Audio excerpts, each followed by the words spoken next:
of it. And I'm going to mute all, and just to ensure no distractions. I have several minutes of a presentation, and feel free to interrupt at any time with a question or a comment. Just unmute yourselves in order to do that. Or if you're more comfortable, you can just type a question in the chat. If you know how to do that, I'll look at that as well. So welcome everyone to this international seminar for Halachic study. Just a few words of introduction about this.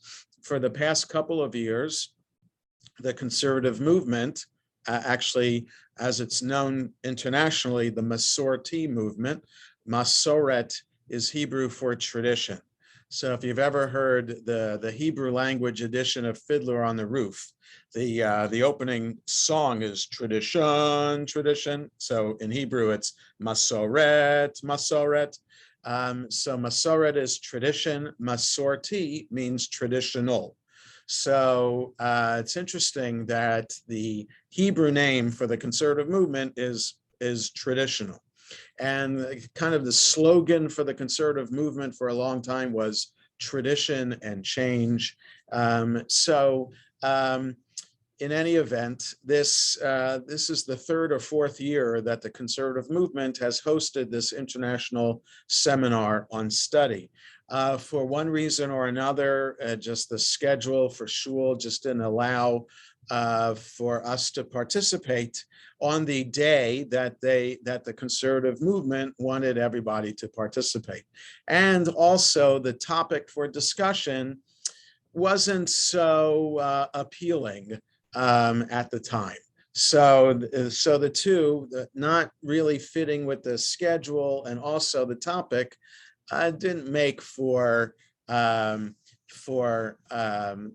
desire to make it happen. But this year I thought, okay, I apologize for the last minute addition to the schedule, but the topic as well, adoption, is an interesting topic, and that is filled with lots of emotion for parents who go through the process of an adoption, whether Jewish parents try to adopt a Jewish child or take any child, domestic, or have the added expense of going international for adoption.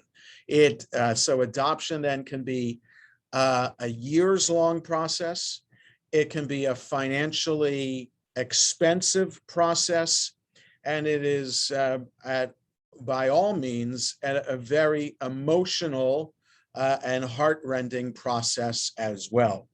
I would imagine that adoption tests marriage because of all that goes through, especially when a couple tries to have a natural child themselves, and all of that emotion that goes through with fertility issues. So we can imagine all of the complex, nuanced issues that go into adoption.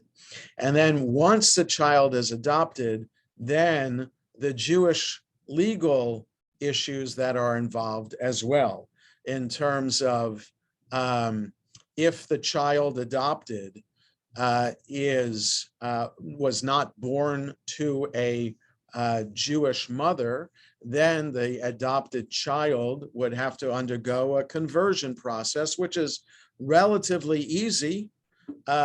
Just immersion in the mikveh, and a boy, just like any other, just like a naturally born Jewish child, a boy would have to be circumcised as well. So you have layer upon layer of the adoption process, followed by the conversion process, that makes adoption truly difficult, challenging, and yet at the same time very rewarding as well. So roller coaster of emotions that parents go through. and the child, him or herself, goes through as a child grows up and learns about being adopted and the quest, perhaps, to try to find out who that child's biological parents were. So adoption, the emotions don't end once adoption becomes final. It can be a lifelong process of how adoption is different from a natural born process. But before we get into the issues that the paper brings up, I just want to highlight, because you saw the video, I trust, the introductory video by Rabbi Nate Crane, who wrote the paper. So it's an 8-minute video. He explained how the Conservative Movement Law Committee works and the background to this paper. And I just, in case you didn't see the video, or anybody watching the recording of this session today has not seen the video, I'll send the link out for it as well. But to understand that the conservative movement in Judaism is a halachic movement in Judaism. By that I mean, of all the denominations of Judaism today, the standard denominations of Orthodox, Conservative, Reform, and what's now called Reconstructing Judaism, those are the 4 standard denominations. Plus there are other multiple ultra-Orthodox Hasidic groups, and there are renewal and other open minyan kind of groups that don't label themselves by any denomination, but they all have slightly different ideologies when it comes to defining themselves in the whole spectrum of what it means to be Jewish. So for the conservative movement, we believe in the triangle of defining Judaism, with God at the top, Torah at one bottom point of the triangle, and Israel at the other bottom point, and Israel being both the land of Israel and the people of Israel. So as the conservative movement defines Judaism, it is how the 3 points of the triangle constantly interact with one another. So we live our lives as conservative Jews in recognition that God exists, and that belief in God then determines how we act, which is determined by the Torah or Halacha, the Jewish law, and also that we, the people of Israel, ideally connected to the land of Israel, are interacting with God by living a life of Torah. Okay, that's not very different from how an Orthodox Jew would define what it means to be Jewish. The difference between conservative and Orthodox when it comes to Torah is that the Orthodox believe that Jewish law does not continue to evolve, that it has stopped, the process of evolution stopped when the Shulchan Aruch, the summary of Jewish law, was edited 500 years ago. The conservative movement says that Jewish law is still an ongoing, evolving process. So that's the difference between the conservative movement and the Orthodox, mainline modern Orthodox denominations of Judaism, that conservative Jews believe that Jewish law still is evolving and constantly being interpreted, whereas in Orthodoxy, it is no longer evolving. The Reform movement, just to put this in context, the Reform movement doesn't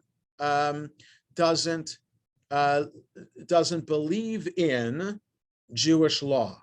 That is to say, it's an individual choice, not a movement-wide choice. So individuals can choose to keep kosher or not. Individuals can choose to keep Shabbat to whatever degree they want or not. Reform movement is all about the values and ethics that are taught in the Bible to by which we guide our lives. So ethics and morality is what's important. Law is not. Okay, I'm not here to determine whether one denomination is better or not. I just want us to understand in context what this means. And so therefore, when conservative Jews today, ideological conservative Jews, talk about any topic about Judaism, we naturally explore that topic through the lens of Jewish law. That Jewish ethics and morality aren't enough. It's also through the lens of Jewish law. So, for example, when the conservative movement tackled the idea of how to understand loving homosexual relationships, it may have been because stereotypically many Jews tend to define themselves as progressive or liberal, that it should be a no-brainer to allow homosexual loving relationships, that homosexual couples should be married, should be allowed to be married, that same-sex marriage should be something that should be legal, and that can be solemnized by rabbis in America. And so within the conservative movement, though that might have been the answer to want to achieve, it took until the year 2006 for the conservative movement's law committee to say yes. That until that point, the overarching Jewish law about homosexuality was based on what the Torah said, that homosexual relations are an abomination. So it took until the year 2006 for the conservative movement to overcome that verse in the Torah, that verse in the Torah that Diane just put into the chat, that a man lying with a man lying with a man in a manner of lying with a woman is an abomination. So that seems to be a straightforward, unambiguous statement. And that's why it took until 15 years ago for the conservative movement to override that, to actually see other elements of Jewish law that could say that loving homosexual relations are permitted. All of this in background to understand how the conservative movement tackles issues of Jewish law. And it tackles them through this committee on the Jewish law and standards, which is a committee of 25 people, 25 rabbis, selected by the different arms of the conservative movement. There are rabbis there selected by the United Synagogue of Conservative Judaism, rabbis selected by the Rabbinical Assembly, which is the organization of conservative rabbis, and rabbis selected by the Jewish Theological Seminary, which is the main academic institution of the conservative movement. 25 rabbis plus 5 other representatives, non-voting representatives. The way the law committee used to work, was that a question would be submitted to the law committee, and then if there was a majority that voted in favor, then the opinion would be accepted as a majority opinion, and there would also be a minority opinion accepted. The minority opinion had to have a minimum number of votes to be accepted as an acceptable opinion. So for example, back in the 1950s, the question arose as to whether it would be permitted to drive to synagogue on Shabbat. At that time, when suburbs were post-war America, where people were moving out of the cities into the suburbs, people weren't living in walking distance to synagogues anymore. So for synagogues to function, people needed to drive to synagogue. So the conservative movement tackled this, and in a minority opinion, allowed people to drive to synagogue on Shabbat.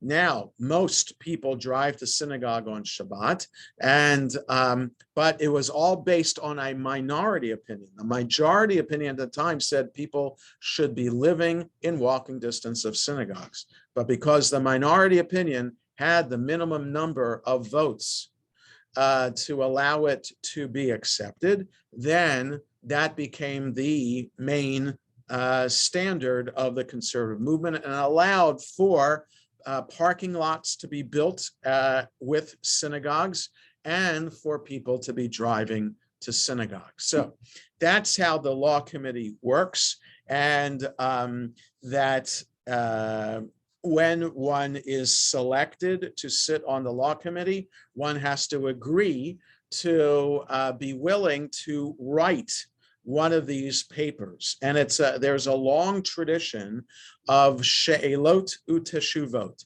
questions and answers, which is really responsa. Responsum is the singular, responsa is the plural.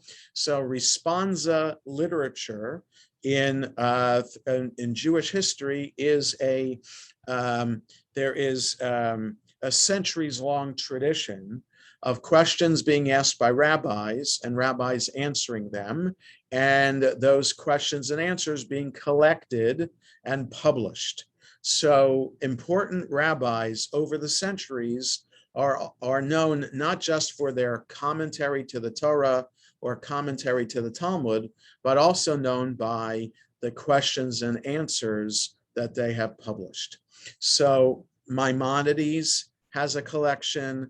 Other Ashkenazi rabbis throughout the Middle Ages have collections, and even more so modern rabbis, like the former Sephardi chief rabbi of Israel, Ovadia Yosef, is well known for his collection of responsa, and Rabbi Moshe Feinstein, who had a yeshiva on the Lower East Side, is known for his responsa. The rabbi known as the Rav, Joseph Soloveitchik of the Yeshiva University, is known for his responsa literature as well. And then all the papers of the law committee are collected as well from over the decades as well.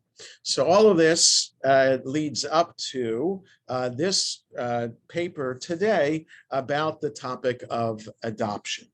So one would imagine, because adoption is common and people know about it today, that we would think that it has been around for a long time. And adoption, if we understand it, I just want to share my screen and bring up, just one second here. I want to, can I do this? I don't want to share this one. Just one, give me a sec here to shift, there we go. This, yes. Okay. This is what I want to, just a sec, here as I adjust it. Okay, this is the 6-page that came out earlier, that I sent a link to, that we're going to base our discussion for the next several minutes on.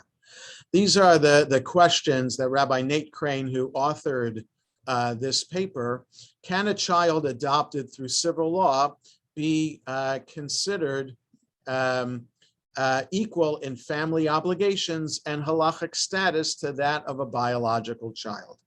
So the question, you have to stop and ask, why is this question being asked? And is there ever a question about the adopted child being considered equal in every way in family obligations. So if we go through the whole understanding the process of adoption, that we can understand that there are some questions that come up. So these are the questions that are raised and answered in this paper. Do adoptive relationships have the same expectations and qualifications as biological relationships? Consider mourning observances, inheritance, and Kohen Levi status. And so we'll get to this in a moment. What does it mean to be a parent? What is a parent's role in the parent-child relationship? That's interesting too. What does it mean to be a parent's child? What is a child's role in the parent-child relationship? Okay, so 2 and 3 are interrelated, right? We can understand a biological, a parent having a couple. So I can't even say husband and wife. It could be 2 men, 2 women having a biological child. More common, so easier for 2 women who are married to have a biological child, right? The one giving birth, she can be impregnated by a man or by sperm from a sperm bank. That is a natural child of that woman, as opposed to women in a relationship or men in a relationship adopting together, or the old-fashioned heterosexual relationship, husband and wife, naturally consummating their marriage and being successful, biologically successful, in that they produce a child together. So the Jewish law, well, the Torah, the Bible, and Jewish tradition understands marriage in that heterosexual way and child rearing in that natural way, the typical way of doing it. And so therefore, parental obligation to child, child obligation to parent is traditionally based on the fact that the child is the natural child of his or her parents. And we'll get more into that momentarily. 4, how do we honor and celebrate our sacred familial relationship? How does Jewish law strengthen our relationships? And what, in other words, the 5th commandment is honor your father and mother. Is that commandment to honor your father and mother?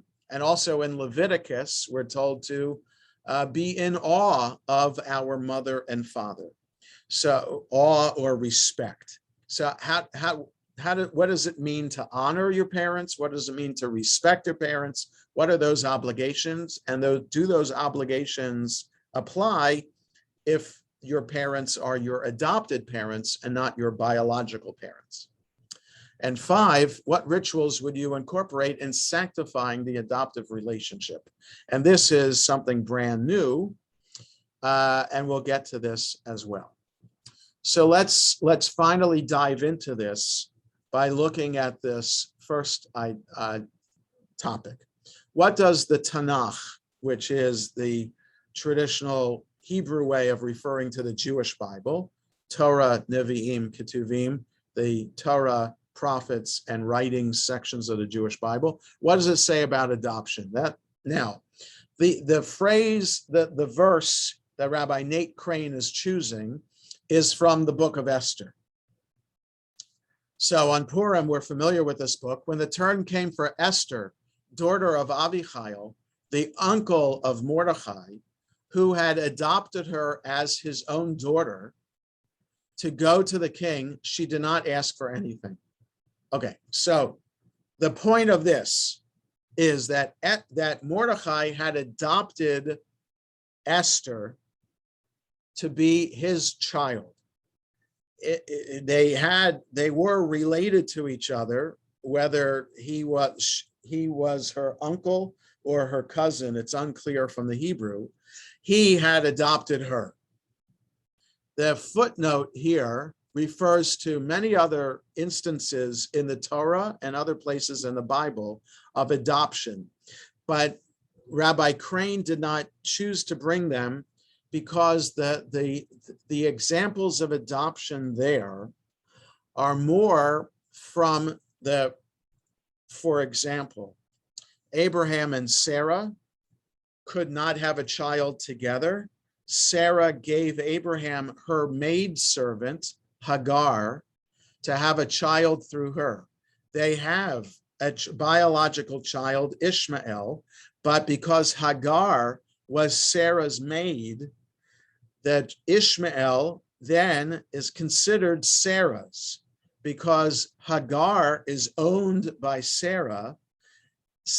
Hagar's own child is considered Sarah's property, so that in that case, it's not really adoption. It's a different category of what it means to whose property the slave child belongs to.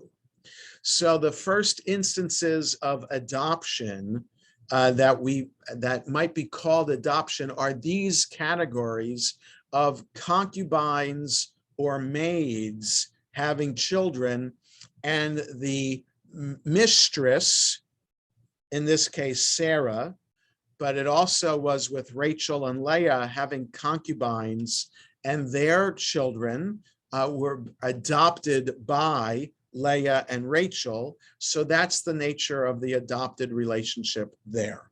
So it's a little bit different that those children are property and not really considered adopted from some other source.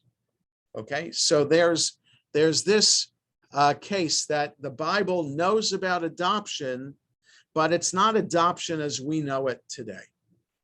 So does then a rabbinic tradition say anything about adoption? So after the Bible, Jewish tradition developed by the rabbis in a formally first in a book of Jewish law known as the Mishnah, and then in a book of Jewish law known as the Talmud.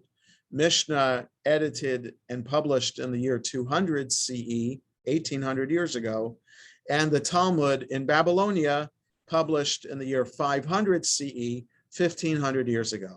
So what does the Mishnah and Talmud say about adoption? So it says here, whoever brings up an orphan in his home, Scripture ascribes it to him as though he had begotten him. Okay, so there are many examples because of mortality rates being so high in the ancient world, and people dying young, and very common for people to die young, that it would be more common for there to be orphans, right? There were orphanages in America, Jewish orphanages, up until the Second World War. So that it would be very common for Jewish communities across America, large metropolitan Jewish communities, having orphanages, because it was so common for people to die and leave orphans behind. And so taking in an orphan into your home rather than leave it to an orphanage to raise these children was considered a mitzvah. And the taking in of an orphan child would be considered adoption. Now, were there formal papers signed, and was it a legal process? That is unclear based on Jewish law. It's there. The Mishnah and Talmud do not talk about signing over a contract. It's just understood that there either is a guardian for this orphan, or that a couple or a family would take in an orphan, and they would take on the financial responsibilities of raising this child.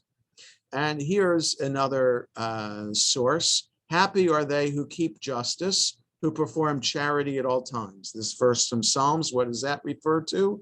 Rabbi Shmuel Bar Nachmani said this is referring to one who raises an orphan boy or an orphan girl in his house and takes care of them through to his or her marriage. So in other words, if you're going to bring an orphan into your home and raise this child in your home, you should continue that obligation through education, besides shelter and food, education, and also ensure that the child be married. Provide a dowry, a bride or a groom, and a dowry for this child. And that's the obligation that are incumbent upon you. Here's another example. How abundant is the good that you have in store for those who fear you? And I will make all my goodness pass before you. What kind of goodness is this? Rabbi Asi said, when the Holy One of Being showed Moses all the treasures that were in store as rewards for the righteous, he asked rhetorically, and for whom is this treasure? For those who raise orphans. So another idea about how much of a mitzvah it is, how much of an act of loving kindness it is to bring an orphan into your home and raise them and provide the family structure for them, that the rabbis say extra treasures and rewards are for those who raise such an orphan. An orphan girl was raised by a guardian. He was a good and trustworthy man who raised her and protected her as appropriate. He sought to give her in marriage. The scribe came to write her ketubah. He asked her, what is your name? She said, thus and so. He asked her, and what is your father's name? She was silent. Her guardian asked, why do you not speak? She said, because I know no father but you. The one who raised a person is called her father, not the one who bore her. So this is the first example that we have that is brought here in this study guide to understand the legal obligation that is recognized by adoption. And here is where I want to go back to these questions here. What does it mean to be a parent? What is a parent's role in a parent-child relationship? And what does it mean to be a parent's child? What is a child's role in the parent-child relationship? So this, I want to make clear today that when there used to be, I'm not sure that this organization is still around today, but there used to be Jewish adoptive agencies that one could go in Washington, in the Washington area, to the Jewish Social Service Agency, or in New York to a Jewish adoptive agency, and request, if you're a Jewish couple, to adopt a Jewish child. This isn't so common anymore, and I am not so sure that the Jewish Social Service Agency actually provides this service anymore. It could provide a regular adoption service, but I'm almost sure that the Jewish Social Service Agency would refer a couple to a general adoption agency to take care of adoption. And then that adoption, you would have the option to either seek a domestic adoption or an international adoption, with a whole variety of legal paperwork involved in those cases. Whatever the case is, and the actual reality is not so important, that what is important is that if the child that is adopted, no matter what age the child is adopted, that sometimes it's the couples are fortunate to adopt a child immediately upon birth, or a child could be adopted when a child is 2, 3, 8, 10 years old. Whatever the case may be, if that child is not born Jewish, and if a Jewish couple is adopting a child, that child needs to be formally converted to Judaism. So the adoption process, besides going through the paperwork, whatever state one lives in America, the paperwork is different, but there is paperwork for a formal adoption to become the legal parents of this child. there is also the conversion that's required to make this child Jewish, right? So that when a Jewish mother gives birth to a child, that child is automatically Jewish because the mother gave birth to the child. But there is, right, so that's what Diane is pointing out, that's what I thought, that there just weren't enough Jewish babies being offered for adoption anymore. Right. Again, the history behind adoption is a topic for another class. That just I'm just talking about the Jewish legal process of adoption now. So most 99% of the time today, it is a non-Jewish child or a child born of a non-Jewish mother that would be adopted. And if that is the case, then aside from the paperwork involved, then there is the conversion process as well. When the question is, what name does this child take on? Because clearly the child, the biological child, would have the name, let's say my name, Yonah Shmuel is my name, and I am the biological child of my father Chaim Reuven and my mother Ruth. So clearly my name is Yonah Shmuel ben Chaim Reuven veRuth. The question is, the adopted child, what name does the adopted child take? And it is quite clear, according to this paper and according to the sources, that the adopted child would take the adopted parents' names, so that the child, let's say I'm adopted and my parents adopted me, my name would be Yonah Shmuel ben Chaim Reuven veRuth. Clear, even if I was biologically born not Jewish and I was converted, went to the mikveh, and I was converted, I would still take on the name Chaim, my parents' names, my adopted parents' names, Chaim Reuven veRuth. Okay, so that's clear from the sources. What is complicated here is that if my father were a Kohen or a Levi, and I was adopted by my father, I, as the child, would not be a Kohen or a Levi. Okay, so this is, so the biology of parents in Judaism, if the father is a Kohen, then that father's biological child becomes a Kohen. The Kohen status is genetic, and that is actually proven. You take you can test the DNA of anyone who says who's a Kohen or a Levi, and there is a particular marker that has been proven. If you just Google DNA Kohen, DNA Levi, you'll see articles that will come up that will prove that there is a particular genetic marker that all Kohanim share that other Jews do not. And that genetic marker is found to be 3,000 years old, which is around the time that the Torah was given and that Aaron, Moses' brother, was designated as the first Kohen. So that is remarkable that there is a genetic marker for all Kohanim and Leviim. So the status of being a Kohen or a Levi is a genetic status. One cannot choose to become a Kohen or a Levi. One cannot be adopted into Kohen or Levi. There was a very sad case that occurred 25 years ago in our congregation. Don't need to mention the name, but there was a couple that had a biological child and had an adopted child.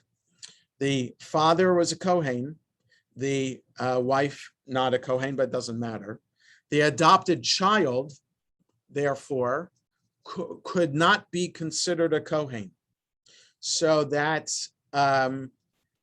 when this couple came to me to convert their child, it was, first of all, it was very difficult for the wife to actually go through the conversion process of their adopted son, because for this woman, the idea that the child needed to be converted was a reminder to this woman that this child is not her own, and a reminder to this woman that she was infertile or had some issues related to why she could not give birth to a child herself, and that by having to undergo a conversion, the wife did not want to have anything to do with it, and it was too emotionally painful for her to go through the process.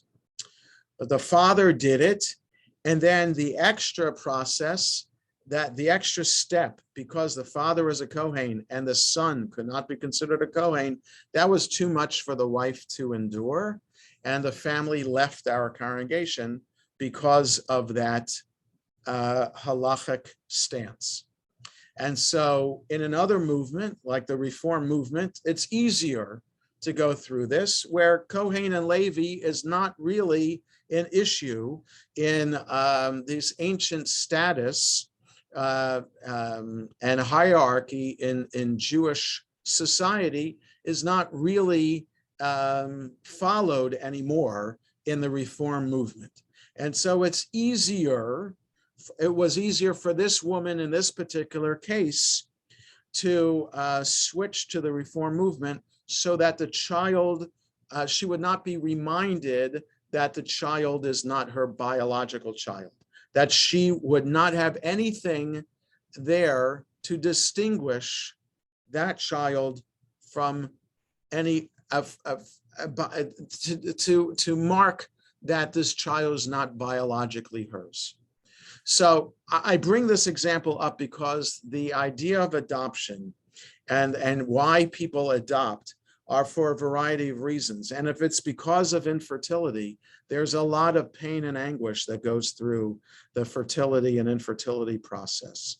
And so then when Jewish law adds these steps, it could further aggravate the emotional anguish that parents go through. So the conversion could be seen as a celebratory event of marking entrance into the Jewish community and into this Jewish family, or it could be seen as further reminder that this child was not originally yours, right? It all is a matter of perspective.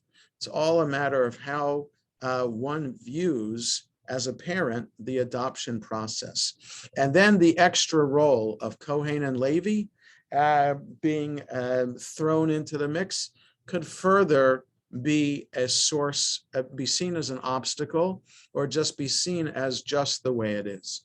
So I bring this up as what are the complicated issues with adoption, and that for the most part, adoption is considered conversion today.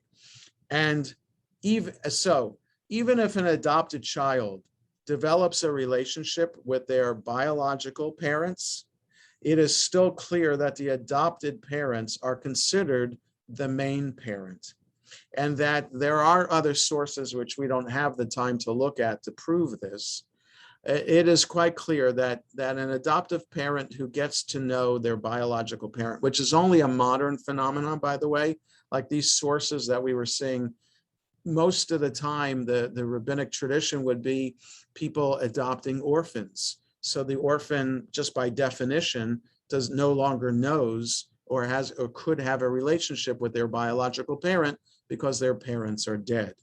But today, there could be the case where adoptive children can get to know their biological parents. And depending on the state and the circumstance of adoption, can be easier to find out who your biological parent is. So if a relationship is developed, the adopted child can still be considered the legal child, Jewishly legal child of the adopted parent. And all legal obligations like sitting shiva for the parent, having the name of the adopted parent, all those kinds of familial obligations would apply to adopted children. The last point I wanted to bring up is that that this paper points out that even though the case is that most children who are adopted today, the children biologically were born not Jewish, and therefore they undergo a formal conversion process, which has Jewish legal documents incorporated with it. This Rabbi Nate Crane, who wrote this paper, suggests that there should be a special adoption document that should be written and signed to formalize and solemnize this parenting process, and that he calls it a Teudat Imutz, an adoption certificate. And the paper itself has several examples of them at the end of the lengthy paper. And that it suggests that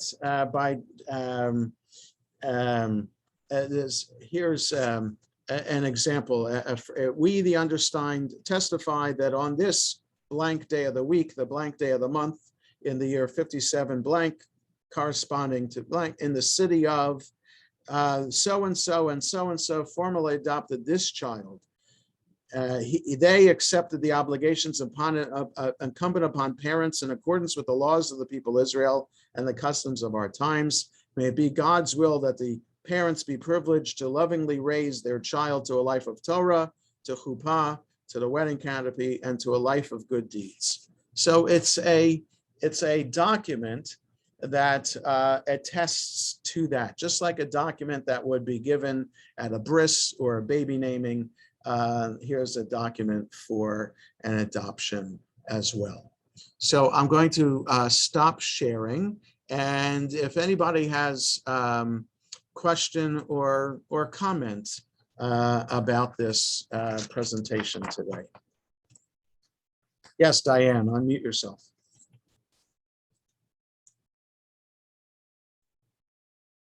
Just find the microphone, and there you go. Yeah, I had that certificate you got from one. Michael, but they gave it to us after we went to the Bet Din, Right. and they were certain that we met all the requirements, and they gave Right. us that certificate. Yeah, so that if it was from the Beit Din, it was more likely a conversion document rather than an adoption document. So what this paper is pointing out is that aside from the conversion document, which attests to, in your case, Diane, Michael converting and becoming Jewish on that particular day because he was brought to the mikveh and then brought to the Beit Din, there would be a separate adoption document. I'm not saying that it's necessary, but I'm just saying that this is what now the conservative movement is recommending, that not just attesting to, in your case, Michael becoming Jewish that day, but also another document attesting that you're formally his parents that day, and that you take upon the obligations of all parents as they would have for their biological children. No, we got another document. You that did said get an that. adoption document too. Okay. And then you have to deal with the state, of course, but you have the addition, Right. From here. But we got one Right. for the bris, and we had one for the actual conversion. mikvah. Right. And then after we met with the Bet Din, they signed the paper. Then we got in the mail that he met all his obligations, and he's now considered the child of I see. Right. So yes. So and again, as I was saying earlier, every parent is different in how they go through circumstances that arise in life. Right. So that's when each of us is confronted with issues as they arise in our life, we confront them in our particular way.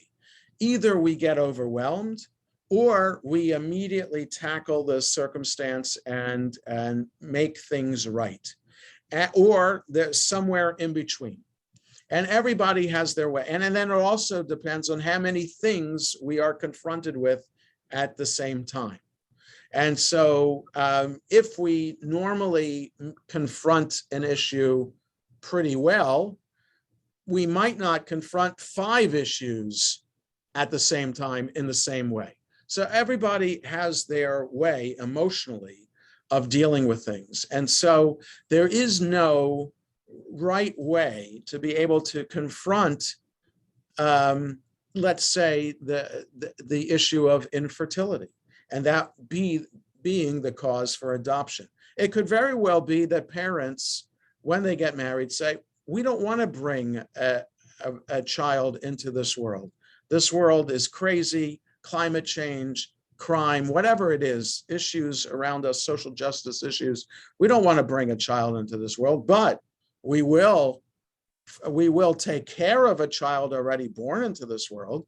There are people who adopt for those social justice issues and not related to any issue of fertility or infertility. So it all depends on the issues surrounded, the motivation behind the adoption, and as well as the process of the adoption itself. So it's very, very nuanced. And Rabbi Nate Crane, as he said himself in his introductory video, he himself was adopted by his parents. So he lived through the idea, lived through being adopted and understanding what that means. So it's very common today to see families that have children, a mixture of biological and adopted children, or just adopted children. And it is quite clear the love that is evident in that family, and that that is the bottom line. And that though the sources that I shared don't talk about love, they talk about financial obligation, there is no way to legislate love, that to force parents to love their child. What the rabbis can legislate are obligations that we're supposed to provide for our children. And so it is understood, though, and I think it should be understood throughout the sources, that all along we need to love our children. And so though it may be more difficult to love an adopted child versus a biological child, you give a lot of, and I can't speak to that because I only have biological children. So I can only imagine that parents who adopt a child have an excessive amount of love to be able to pour out on this child that is the same or not, or perhaps more than parents give to their biological children. Any other thoughts or comments? So I wish everybody well. I hope everybody has a good rest of their day, and a pleasure to have been part of this international seminar for Halachic study today. Take care, everybody. Thank you.